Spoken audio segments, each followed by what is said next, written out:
हैं इसको रिफर्बिश करके कमरे को, और उसमें जो है मैनिकिन्स यानी जो मॉडल चीज़ें हैं वो इक्विपमेंट डाला है। और इस तरीके से ये ट्रेनिंग सेंटर होगा, ना सिर्फ ये फैसिलिटी सर्विसेज देगा, क्योंकि यहाँ आपको पता है बहुत सारी लेडीज़ बैठी हुई हैं जिनको सर्विसेज की ज़रूरत है फैमिली प्लानिंग की, बट ये ऊपर की तरफ जो है ट्रेनिंग सेंटर है कि जो हमारे वर्कर्स हैं, हेल्थ वर्कर्स हैं, उन्हें ट्रेनिंग दी जाए। इसके अलावा जो डॉक्टर्स हैं उनको भी ट्रेनिंग दी जाए कि किस तरीके से वो इस्तेमाल कर सकते हैं वो चीज़ें जिससे कॉन्ट्रसेप्शन की हो सके और बच्चा पैदा करने की रोकथाम हो सके। क्योंकि हमारे यहाँ बहुत सारे बच्चे जो पैदा होते हैं वो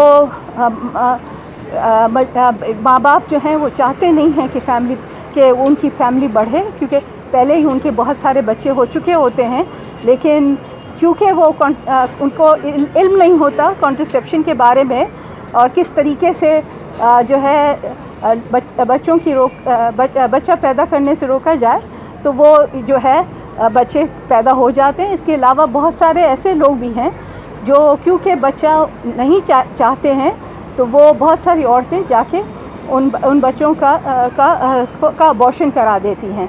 तो ये जो है ये बहुत जो चीज़ें हैं ये हमें जो है सोचनी चाहिए कि इस तरह से नहीं होना चाहिए।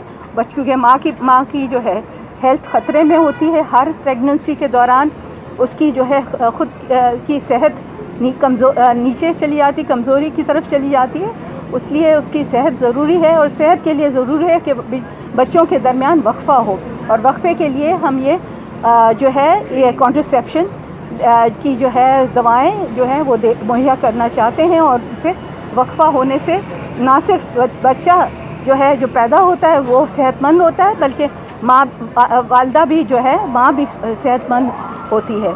तो ये ज़रूरी है, इसलिए ये बनाया गया है सेंटर की ट्रेनिंग दी जाए। शुक्रिया। इसके अलावा अगर कुछ पूछना चाहें तो 4-5 सवाल। 3 अच्छा 3 सवाल। दोबारा जो एग्जाम हो रहा है, पिछली दफ़ा भी यही हुआ था, हमेशा यही सारे सिनेरियो होते हैं, लेकिन कोई कार्रवाई हमें अमल में दिखाई नहीं देती, और इस दफ़ा दोबारा री-टेंडर जो बोर्ड है वो आईटी सेक्टर पर हो रहा है, तो क्या कहेंगे इस बारे में? मैं एमडी कैट के बारे में यही कहूँगी कि क्योंकि ये बहुत बड़े पैमाने पे जो है टेस्ट होता है, 38,000 के करीब इस दफ़ा भी बच्चे जो है इस टेस्ट में बैठे थे, उससे ज़्यादा, बल्कि 38,000 से ज़्यादा बच्चे। तो ये टेस्ट जो है इसमें शफाफियत लाना यहाँ मुश्किल होता है। और मैं तो एमडी कैट के शुरू में भी मुखालिफ थी कि मैं चाहती थी कि हर हॉस्पिटल, हर यूनिवर्सिटी अपना ख़ुद का टेस्ट ले बच्चों का, और फिर उसके मुताबिक वो लोग बच्चों को ऑफ़र करें। अगर बच्चे उस यूनिवर्सिटी में जाना चाहते हैं तो वो उस टेस्ट में बैठें। लेकिन अनफॉर्चुनेटली जहाँ कमीशन बना, जो नेशनल हेल्थ कमीशन बना उधर इस्लामाबाद में, उन्होंने ये फ़ैसला किया कि एमडी कैट होना चाहिए और नेशनल लेवल पे होना चाहिए, और इससे बच्चों को भी बड़ी दिक्कत होती है। आजकल सोशल मीडिया का दौरा है, अगर 100 लोग इसमें इन्वॉल्व होंगे इम्तिहान के प्रेपरेशन में और उसमें, तो लीकेज का एन प्रॉब्लम हो सकता है। और मैं ये नहीं कहती हूँ कि इस दफ़ा लीकेज हुई है, मैं समझती हूँ कुछ हो सकता है कुछ सवालात ऐसे आ गए हों जो आते रहते हैं, और लोगों को गेस्ट पेपर भी बनाने की आदत होती है। तो मैं समझती हूँ कि इसलिए एमडी कैट की जो है कोर्ट्स ने डिसीजन लिया कि एमडी कैट दोबारा किया जाए। इस दफ़ा IBA सखर को दिया गया है, पहले dog university of health sciences कर रही थी ये टेस्ट, उन्होंने करवाया था एमडी कैट, लेकिन बहरहाल दोबारा करने की ज़रूरत है। और आई होप जो बच्चे सही तौर पे पास हुए हैं वो बेचारे बड़े परेशान हैं, मेरी हमदर्दी है उनके साथ, लेकिन मजबूरी है क्योंकि कोर्ट का ऑर्डर है, इसलिए करना पड़ा। सबसे बड़ा मसला हॉस्पिटल, जो टर्शरी केयर हॉस्पिटल है वहाँ पर दबाव का पेशेंट, यहाँ भी देखें गायनी वार्ड में देखें, टेस्ट के लिए डेट हैं, डेट बहुत लेट, जिसकी बड़ी वजह है आपकी जो डिस्ट्रिक्ट हॉस्पिटल है वहाँ पर ना जो है वो ऑपरेशन होते हैं, ना दवाएँ मिलती हैं, ना OPD हैं। कब बेहतर नहीं देखिए, इसके मैंने इसी टेन्योर में मैंने ये फ़ैसला किया है कि डिस्ट्रिक्ट हेल्थ क्वार्टर हॉस्पिटल और तालका हेल्थ क्वार्टर हॉस्पिटल, इनको सबको अपग्रेड करना ज़रूरी है। उसके लिए हम जो है मैंने एक समरी भी मूव किया जो कैबिनेट से पास हो गई है, जिसमें हमने सब स्पेशलिटीज़ और स्पेशलिटीज़ के लिए कॉन्ट्रैक्चुअल बेसिस पे डॉक्टर्स हायर करने के लिए कहा है।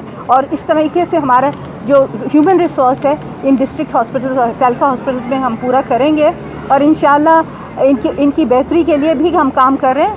इमरजेंसी, ओटीज़ और जो है उसका वो और लेबर रूम्स, ये 3 चीज़ें हमारे अवलीन उसमें शामिल होता है कि पहले काम इन पे तीनों पे किया जाए, उसके बाद वार्ड्स और दूसरी चीज़ों पे लेबॉर्ट्रीज और उनको देखा जाएगा। Thank you.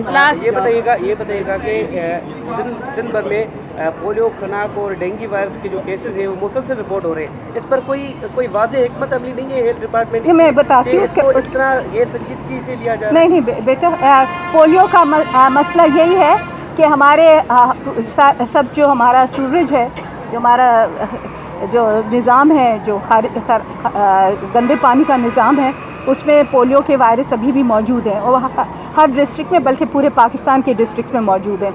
हम कोशिश कर रहे हैं कि हमारा जो रूटीन इम्यूनाइजेशन का प्रोजेक्ट है वो जो है वो उसमें ताकत आ जाए, वो बेहतर हो जाए।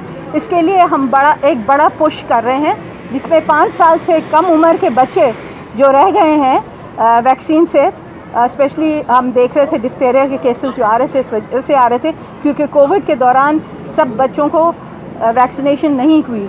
तो इस वजह से हम चाह रहे हैं कि ये जो बिग पुश है जो हफ्ते 10 दिन में शुरू होने वाला है, उसमें हम जो है हर 5 साल से कम उम्र के बच्चों तक पहुँचें और उन्हें हिफाजती टीके दिलाएँ और वो हमारे सिस्टम में भी आ जाएंगे। इसके अलावा हम इलेक्ट्रॉनिक सिस्टम भी कर रहे हैं इम्यूनाइजेशन का, जिसके तरीके से जब तक हमारी रूटीन इम्यूनाइजेशन बेहतर नहीं होगी हम पोलियो का खात्मा नहीं कर सकते। इस वजह से ज़रूरी है कि रूटीन इम्यूनाइजेशन को बेहतर करें। आपने मलेरिया और डेंगू की बात की। मलेरिया डेंगू के लिए हम जो है लोगों को बावर करते रहते हैं कि वो अपने घरों को में हिफाजत करें, नेटिंग करें और मच्छर जो हैं उनसे बचें और जो है बाहर जब जाते हैं तब भी मच्छरों से बचाव करें। Thank you. मैडम, एक सवाल है आपके साथ। शाहिद रफीक साहब मौजूद हैं। हम दिनस कमान में यहाँ की MRI जून 16 की मशीन 1 महीने से खराब है। सिटी स्कैन ब्लॉक 14 की मशीन जो है वो 3 महीने से खराब है। Shahid doctor Shahid will take over. Shahid बात कर मैं देख लेता हूँ। Thank you ma'am. देखिए हमारे पास जो है ना 5 MRI की मशीनें। आप आगे आ जाओ, मैं आपको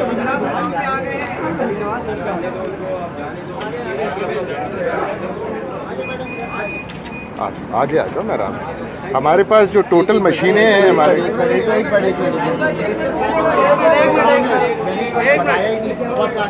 ये प्रोग्राम पाथ फाइंडर और देखें ये प्रोग्राम JPMC का नहीं है। ये रिप्रोडक्टिव हेल्थ सेंटर जो है ये JPMC के अंडर नहीं आता और पाथ फाइंडर और USAID ने किया। मैं खुद इनवाइटेड हूँ। मुझे इनविटेशन कल सुबह 10 बजे मिला। शाहिद भाई, मेरा सवाल आपसे फिर यही है कि MRI की मशीन ब्लॉक रूम नंबर 16 की 1 माह से ख़राब है। सिटी स्कैन रूम नंबर 14 की मशीन 3 महीने से ख़राब है। मरीज़ परेशान हो रहे हैं, रुल रहे हैं, कोई उनको जवाब नहीं दे रहा। वो डेली की बुनियाद पे हफ्ता बाद आ जाएँ, 3 दिन बाद आ जाएँ, वो अपने मरीज़ को लेकर आ रहे हैं और ना ही एक्सरे हो रहा है, ना ही सिटी स्कैन हो रहा है। मरीज़ रुल रहे हैं, किसके पास जाएं? थोड़ा सा मैं बोल दूँ। बिल्कुल सर। देखो एक तो पहली बात ये है कि अभी भी आज